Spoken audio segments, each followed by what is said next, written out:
গল্পনিধি চ্যানেলে আপনাদের সাথে আছি আমি সায়মা। আপনাদের সকলকে স্বাগতম জানাই আজকের গল্পের সন্ধ্যায়। আজ শুনবেন হুমায়ুন আহমেদের জনপ্রিয় উপন্যাস কিছুক্ষণ এর দ্বিতীয় পর্ব।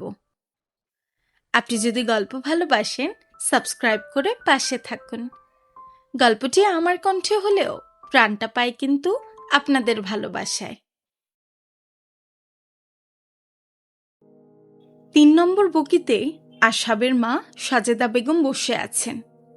তার সামনে পানের বাটা খোলা, পান, সুপারি, চুন, খয়ের সবই আছে, আসল বস্তুই নেই, জর্দা নেই। জর্দা ছাড়া পান কেউ খায়? তার পরিষ্কার মনে আছে পানের বাটায় জর্দা তিনি নিজের হাতে নিয়েছেন। সেই জর্দা গেল কোথায়? অবশ্যই আশাব সরিয়েছে। জর্দা খেলে এই হয় সেই হয়, বেশি ডাক্তারি শিখে গেছে।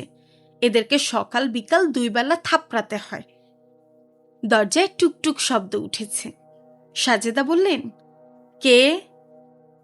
দরজার সামান্য ফাঁক হলো। চিত্রা মুখ বের করে বলল, আসবো? সাজেদা বললেন, এসো। তোমার নাম চিত্রা? আশা বলেছে তুমি আমার সঙ্গে রাতে থাকবে, বসো, আমার কোনো অসুবিধা নেই। চিত্রা বসল। সাজেদা মেয়েটার দিকে তাকিয়ে আছেন। এত সুন্দর সুন্দর মেয়ে যেখানে সেখানে দেখা যায়, শুধু তিনি তার ছেলের জন্য কোনো মেয়ে খুঁজে পান না। সুন্দরী মেয়ে হঠাৎ করে পেয়ে গেলে জানা যায় মেয়ের প্রেম আছে। আজকালকার মেয়ে প্রেম ছাড়া থাকতেই পারে না। তার পাশে বসা মেয়েটাকে পছন্দ হচ্ছে। দেখা যাবে এই মেয়ে হয় বিবাহিতা কিংবা প্রেম কুমারী। একসঙ্গে 2-3টা প্রেম করে যাচ্ছে। সাজেদা ভাইবা সেশনের জন্য তৈরি হলেন। রূপবতী কোনো তরুণী দেখলেই তিনি ভাইবা নেবার জন্য ব্যস্ত হয়ে পড়েন। তিনি জর্দা ছাড়া পান মুখে দিয়েছেন। মুখ মিষ্টি হয়ে আছে, মিষ্টি মুখে কথা বলতেই ইচ্ছে করে না। তোমার কি বিয়ে হয়েছে? জি না। বিয়ের কথাবার্তা হচ্ছে? না। যাচ্ছ কোথায়? দিনাজপুরে, বড় মামার কাছে। হঠাৎ বড় মামার কাছে যাচ্ছ কেন? উনি অসুস্থ, ওনাকে দেখতে যাচ্ছি। ওনার কি অসুখ? হার্টের অসুখ। হার্টের অসুখ তো দিনাজপুরে বসে আছেন কেন? আমি ওনাকে ঢাকায় আনার জন্য যাচ্ছি। বাবা কি করেন? বাবা বেঁচে নেই। যখন বেঁচে ছিলেন তখন কি করতেন? ব্যাংকে চাকরি করতেন। মা বেঁচে আছেন? জি না।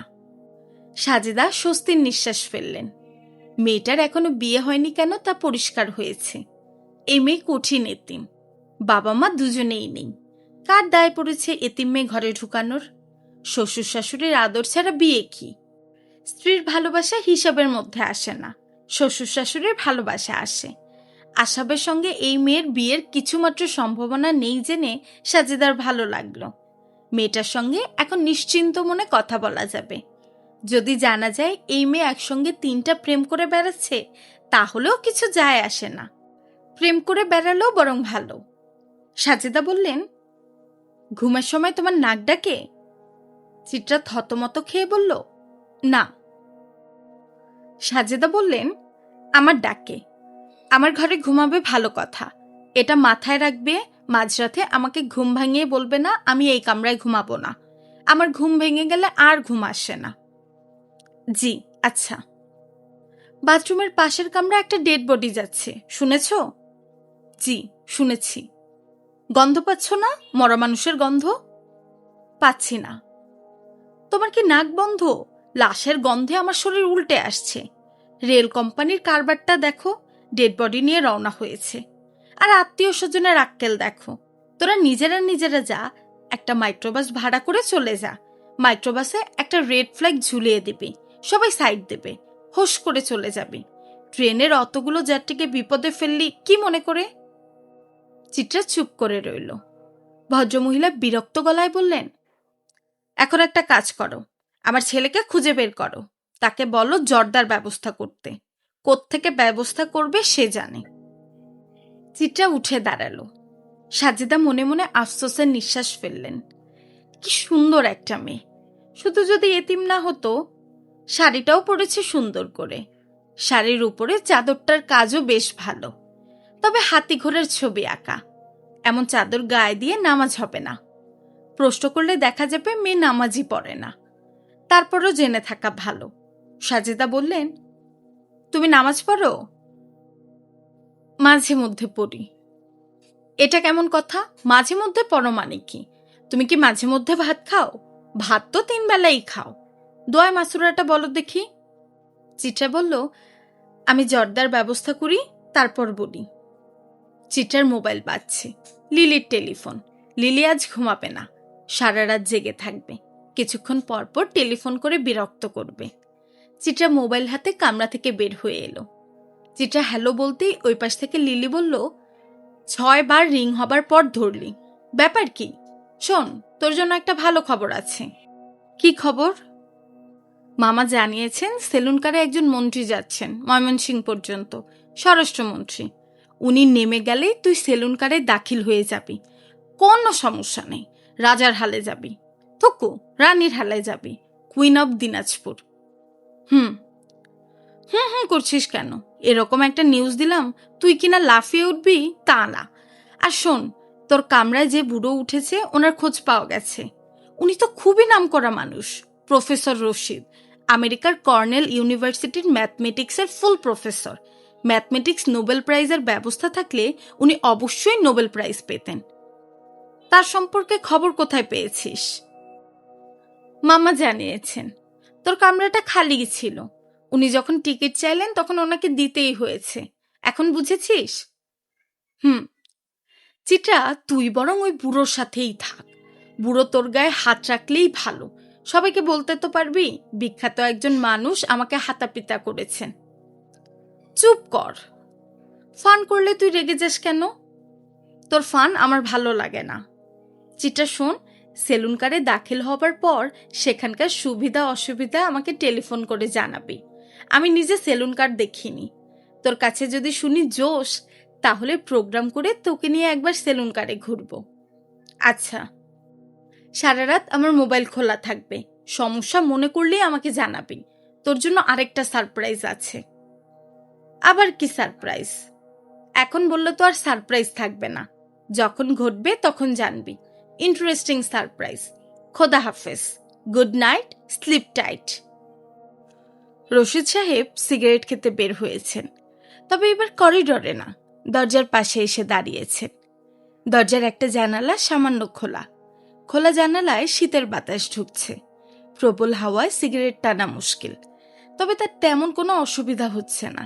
রেলের অ্যাটেন্ডেন্ট জানালার পাশে বসার জন্য একটা সবুজ রঙের প্লাস্টিকের চেয়ার এনে দিয়েছে। তিনি অ্যাটেন্ডেন্টের ব্যবহারে মুগ্ধ হয়েছেন। তার ইচ্ছে করছে এখনই তাকে কিছু বকশিশ দেন। 500 টাকা দিলে কেমন হয়? 500 টাকা তেমন কোনো টাকা না, $7 কম।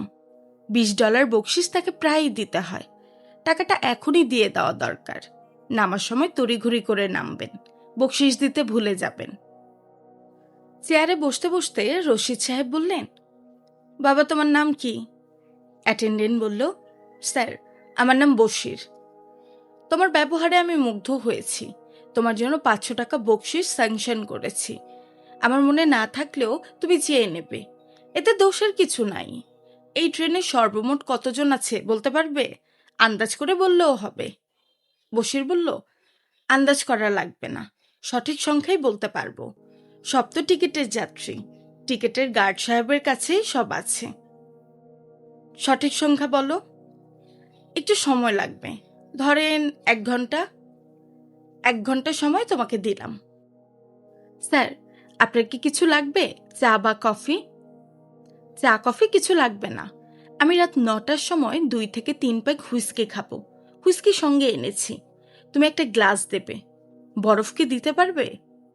পারবো স্যার, বুফে কারে ফ্রিজ আছে। Very good. স্যার আপনার সিগারেট কি লাগবে? হাতের প্যাকেটটা তো শেষের দিকে মনে হচ্ছে। সিগারেট লাগবে না, সঙ্গে অনেক আছে। আমি রোস্টেড সিগারেটে অভ্যস্ত হয়ে গেছি। আমেরিকার বাইরে যখন যাই সুটকেস ভর্তি সিগারেট নিয়ে যাই। বশির, আমার রুমমেট মেয়েটা কোথায় জানো? বুফে কারে দেখেছিলাম। তাকে কিছু বলবো? কিছু বলতে হবে না, বেচারি মনে হয় এক কামরায় আমার সঙ্গে থাকতে সংকোচ বোধ করছে। এই কারণেই বাইরে বাইরে ঘুরছে। ওনার থাকার ব্যবস্থা হয়ে গেছে স্যার, 3 নম্বর কামরায়। আপনার সঙ্গে একজন ডাক্তার থাকবেন। Very good. বৃদ্ধ বয়সে হাতের কাছে ডাক্তার পাওয়া ভাগ্যের ব্যাপার। রশিদ সাহেব হাতের সিগারেট ফেলে দিয়ে আরেকটা ধরালেন। বশির এখনো দাঁড়িয়ে আছে। সে এই মুহূর্তে অতি গুরুত্বপূর্ণ একটা সিদ্ধান্ত নিয়েছে। বুড়ো মানুষটার কাছ থেকে 500 টাকা সে নিবে না, কিছুতেই না। এমন একটা সিদ্ধান্ত সে কেন নিয়েছে নিজেই বুঝতে পারছে না। কোনো কারণ ছাড়াই বুড়ো মানুষটাকে তার ভালো লেগেছে। বশির, জি স্যার। আমি 21 বছর পর দেশে এসেছি। ভালো করেছেন। মোটেই ভালো করিনি। আমার কাছে মনে হচ্ছে আমি অচেনা এক দেশে ঘুরছি। এরকম কেন মনে হচ্ছে তাও বুঝছি না। একা এসেছেন স্যার? ম্যাডামকে নিয়ে আসেন নাই? বিয়েই করিনি, ম্যাডাম পাবো কোথায়? পোস্টডক করার সময় স্পেনের এক মেয়ের সঙ্গে মোটামুটি পরিচয় হয়েছিল। মেয়েটাকে প্রপোজ করেছিলাম, সে রাজিও হয়েছিল। শেষ পর্যন্ত বিয়েটা আর হয়নি। মেয়ের নাম ইয়েন্ডা, সে স্ট্যাটিস্টিক্সের ছাত্রী ছিল। বশির বলল, বরফের ব্যবস্থা কি স্যার এখনই করব? রশিদ সাহেব বললেন, এখন না, রাত ঠিক 9টায়। সময়ের ব্যাপারে আমি খুব পার্টিকুলার। যদিও জানি সময় বলে কিছু নেই, সময় আমাদের কাছে একটা ধারণা মাত্র, তার বেশি কিছু না। পাস্ট, প্রেজেন্ট, ফিউচার বলে কিছু নেই। বশির বলল, স্যার আমি খোঁজ নিয়ে আসি ট্রেনে মোট কতজন যাত্রী। যাও। জানালাটা বন্ধ করে দিন স্যার, ঠান্ডা লাগবে। ঠান্ডা লাগবে না, আমি ঠান্ডার দেশের মানুষ। ইয়েন্ডার কথা মনে পড়ায় রশিদ উদ্দিন হঠাৎ সামান্য বিষণ্ণ বোধ করছেন। ইয়েন্ডার সঙ্গে দীর্ঘ ট্রেন ভ্রমণের অভিজ্ঞতা তার আছে। এমট্রেকের অবজারভেশন ডেকে মুখোমুখি দুজন বসে ঘন্টার পর ঘন্টা কাটিয়েছেন। পাশ দিয়ে চলে গেছে রকি মাউন্টেন। একটা বিখ্যাত গান আছে না, রকি মাউন্টেন নিয়ে, রকি মাউন্টেন হাই। কে গেয়েছেন গানটা? চিত্রা বুফেকারে ডাক্তার আশাবের মুখোমুখি বসে আছে, সহজভাবেই গল্প করে যাচ্ছে। অপরিচিত জনের সঙ্গে কথা বলার অস্বস্তি কাজ করছে না। তাদের টেবিল থেকে একটু দূরে কয়েকজন যুবক প্রাণ খুলে আড্ডা দিচ্ছে। তাদের মধ্যে একজন মনে হয় ওস্তাদ, গল্পকার। কিছুক্ষণ পরপর সে এক একটা গল্প করছে। আশেপাশের সব বন্ধুরা হাসতে হাসতে গড়াগড়ি খাচ্ছে। গল্পকার ছেলেটির গায়ে নীল রঙের সোয়েটার, টকটকে লাল রঙের মাফলার দিয়ে সে কান ঢেকেছে। তাকে দেখে 3 ডাইমেনশনাল বাংলাদেশের পতাকার মতো লাগছে। চিত্রার ইচ্ছে করছে বাংলাদেশি ওই পতাকার কাছে গিয়ে বলে, আপনার সঙ্গে কিছুক্ষণ বসতে পারি, গল্প শুনবো? অনেকদিন আমি হাসি না, আপনার গল্প শুনে হাসব। ইচ্ছা করলেও কাজটা তার পক্ষে সম্ভব না। লিলি থাকলে নির্বিকার ভঙ্গিতে ওই টেবিলে চলে যেত।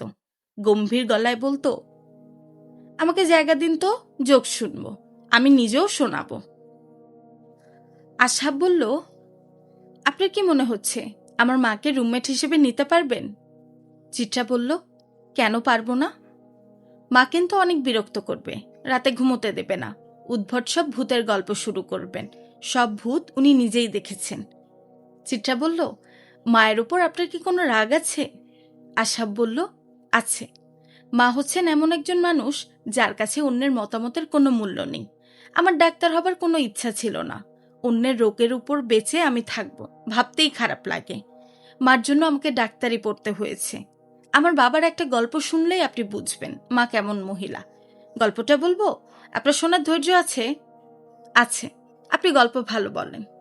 আশাব বলল, আমার বাবা ছিলেন খুবই নির্বিরোধী মানুষ। কারো কাছে কোনো ঝামেলা নেই। অফিসে যাবেন, অফিস থেকে বাসায় ফিরে চুপচাপ বসে থাকবেন। তিনি একবার ঠিক করলেন সবাইকে নিয়ে কক্সবাজারে যাবেন, সমুদ্র দেখবেন। তিনি ট্রেনের টিকিট কাটলেন, কক্সবাজারের হোটেল বুকিং দিলেন। তার উৎসাহের সীমা নেই। যেদিন যাবে তার আগের দিন মা বলল, আমি কক্সবাজারে যাব না। বাবা বললেন, কেন? মা বললেন, কক্সবাজারে সি বিচে চোরাবালি আছে, অনেকে চোরাবালিতে ডুবে মারা গেছে। বাবা বললেন, সমুদ্রে নামবো না। মা বললেন, বাদ বাদ, সমুদ্র বাদ, চলো সিলেটে যাই।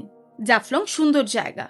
সিমিরা জাফলং গিয়েছিল, ছবি তুলে এনেছে, দেখার মতো জায়গা। সেখান থেকে ইন্ডিয়া দেখা যায়। বাবা বললেন, ইন্ডিয়া দেখার দরকার কি? মা বললেন, সমুদ্র দেখারই বা দরকার কি? চোখ বন্ধ করে ঘরে বসে থাকো। আমাদের সমুদ্র দেখার পরিকল্পনা বাতিল হয়ে গেল।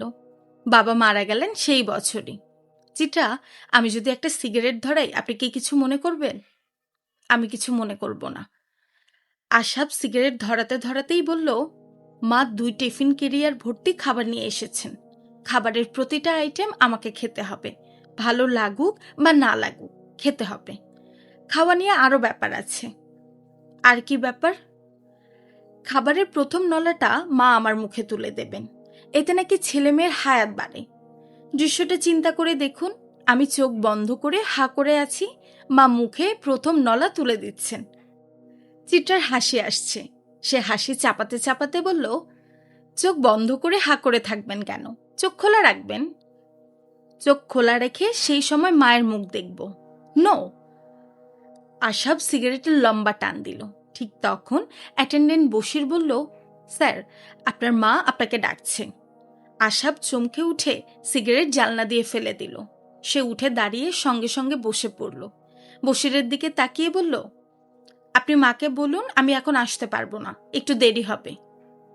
বশির চলে যেতেই আশাব বিব্রত গলায় বলল, মাকে কেমন ভয় পাই দেখেছেন?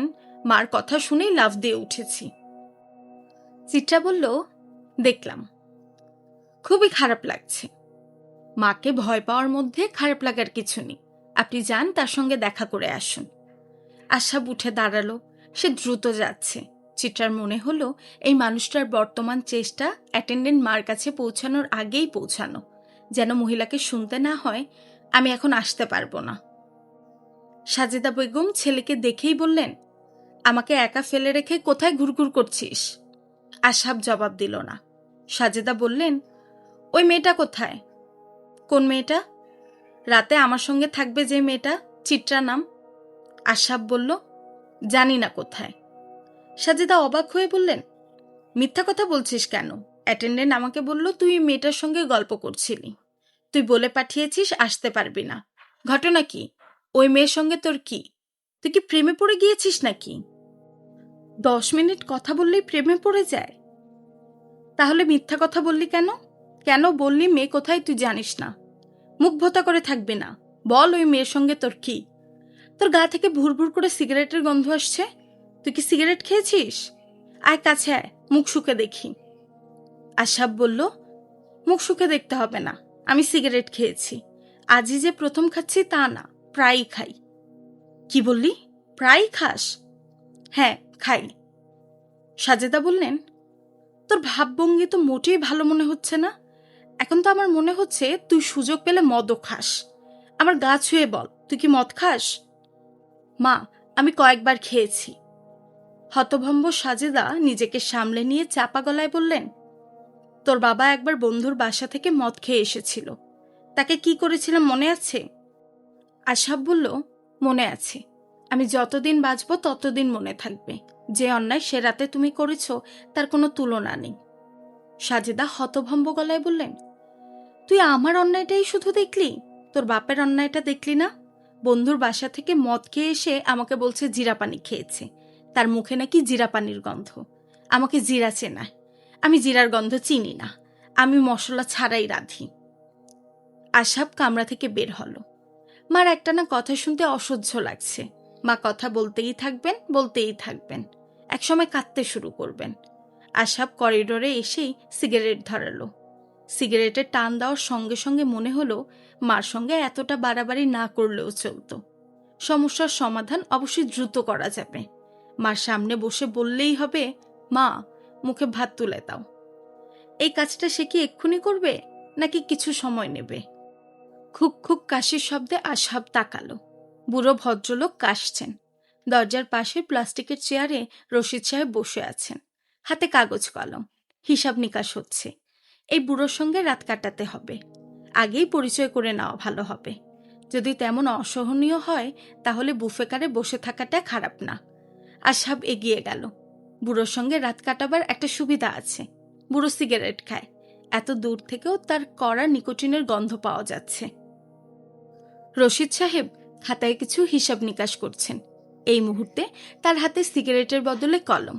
সিগারেট বিপজ্জনকভাবে ঠোঁটে ঝুলে আছে। যে কোনো মুহূর্তে ঠোঁট থেকে খসে পড়তে পারে। বৃদ্ধের নজর হাতের কাগজে। বশির নামের অ্যাটেন্ডেন্ট তাকে ট্রেনের পুরো সংখ্যা দিয়েছে। ফুল টিকিট যাত্রী 622 জন, হাফ টিকিট যাত্রী 18 জন, ইঞ্জিনের সঙ্গে ড্রাইভার সহ 4 জন, গার্ড রুমে 2 জন, জেনারেটর রুমে 3 জন। রশিদ সাহেব গভীর মনোযোগ দিয়ে তাকিয়ে আছেন। যাত্রীর সংখ্যার গুণ ভাগ চলছে। আশাব এসে দাঁড়ানো মাত্রই রশিদ সাহেব বললেন, আপনি তো ডাক্তার, আমার সঙ্গে যাবার কথা, তাই না? আশাব বলল, জি। কটা বাজে দেখুন তো? 9:10। সর্বনাশ, নিশের সময় হয়ে গেছে। আসুন তো কামরায় যাই, আপনার সঙ্গে আলাপ পরিচয় হোক। ওই মেয়েটাকেও দরকার, আমার ঘর থেকে জিনিসপত্র নিয়ে যাবে। ওই মেয়ে তো থাকবে আপনার মায়ের সঙ্গে। জি। তাহলে এক কাজ করুন, আপনিই বরং সুটকেস আপনার মায়ের ঘরে রেখে আসুন। আমি চাই না মেয়েটা আমার কামরায় আসুক। আমি মদ্যপান করব। এই দৃশ্য দেখে মেয়েটার ভালো নাও লাগতে পারে। আপনি মদ্যপান করবেন? হ্যাঁ। আপনার কোনো অসুবিধা আছে? আশাব কি বলবে ভেবে পেল না। মদ্যপান অনেকেই করে, তবে সরাসরি ঘোষণা দিয়ে কেউ করে কিনা তার জানা নেই। এই বুড়ো এমনভাবে বলছে যেন বিষয়টা মাইকে সবাইকে জানানো খুবই জরুরি। হ্যালো ট্রেন যাত্রী, মাইক্রোফোন টেস্টিং 1 2 3, আমি এখন মদ্যপান করব। আশাব বুড়োর পাশে বসেছে। 2 সিটার বগিতে মুখোমুখি বসার সুবিধা নেই। 2 সিটের একটা উপরে একটা নিচে। আশাবের মনে হলো মুখোমুখি বসতে পারলে ভালো হতো। আশাব বুড়োর পাশে বসেছে। 2 সিটার বগিতে মুখোমুখি বসার সুবিধা নেই। 2 সিটের একটা উপরে একটা নিচে। আশাবের মনে হলো মুখোমুখি বসতে পারলে ভালো হতো। বুড়োর কাণ্ড কারখানা ভালো মতো দেখা যেত। বুড়ো মদ খাওয়ার বিষয়টা যথেষ্ট আয়োজন করে শুরু করেছে। ঝকঝকে গ্লাস, গ্লাসে পেঁচানো ন্যাপকিন, বরফের বাক্স, বরফ তোলার চামচ। এর মধ্যে বসির বরফ দিয়ে গেছে।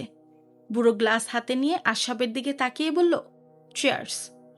আশাব যন্ত্রের মতো বলল, চিয়ার্স। বুড়ো বলল, মদ্যপানের সময় শরীরের 5টি ইন্দ্রিয়ের মধ্যে 4টি ইন্দ্রিয় অংশ নেয়। চোখ দেখে, জিহ্বা স্বাদ নেয় এবং স্পর্শ নেয়, নাক ঘ্রাণ নেয়, শুধু একটা ইন্দ্রিয় অংশ নিতে পারে না। সেই ইন্দ্রিয়ের নাম কান, সাধু বাংলায় কর্ণ। কান যেন অংশ নিতে পারে শুধুমাত্র এই জন্য, অর্থাৎ কানকে শোনবার জন্য আমরা বলি চিয়ার্স। ও আচ্ছা। বুড়ো বলল, মদ্যপানের সময় আমি প্রচুর কথা বলি। সেন্ট্রাল নার্ভাস সিস্টেমে খানিকটা জড়তা আসে। মোটর অ্যাকশনের উপর কন্ট্রোল কমে যায় বলেই ক্রমাগত কথা বলা।